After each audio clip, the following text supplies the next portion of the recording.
যে আমরা বেরিতে পারতেছি দিনে রাতে সকালে সন্ধ্যায় নির্দ্বিধায় নিশ্চিন্তে বেরিতে পারতেছি, নিজেরা রাজনৈতিক কথাবার্তা বলতে পারতেছি, দেশের উন্নয়নের কথা বলতে পারি, ভয় নাই, কেউ খারাপ কথা বলবে না। এটা একটা বিরাট রহমত, এটা বহু বছর পরে আমরা পাইছি।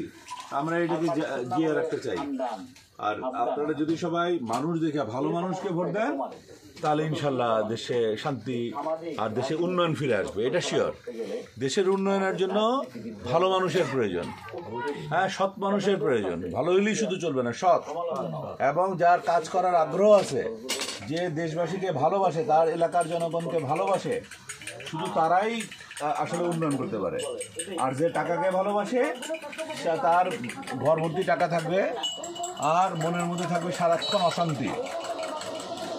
আর দেশ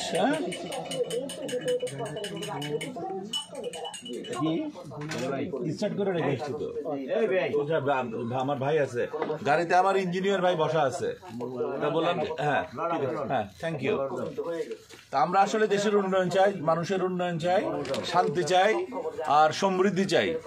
আর মানুষ হিসাবে যতদিন বেঁচে আছে, আমরা বেঁচে আছি এবং আমাদের পরবর্তী যারা আসবে, ওরা কোমর সোজা করে যেন দাঁড়ায় কথা বলতে পারে, কেউ যেন আমাদেরকে ধমক দিয়ে না কথা বলে।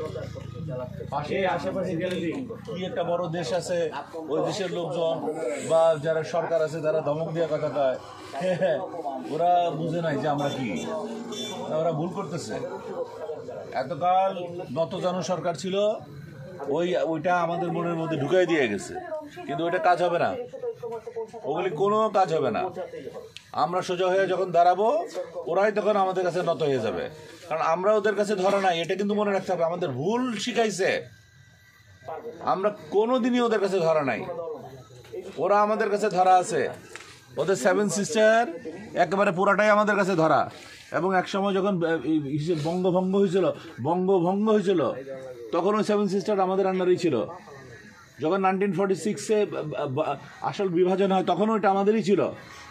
1947-এ এসে তারা গন্ডগোল একটা ষড়যন্ত্র করে ওখান দিয়ে একটু করিডোর একটা রেখে দিয়েছে, আর ষড়যন্ত্র করে যে আরাকানকে আমাদের সাথে আসতে দেয়নি।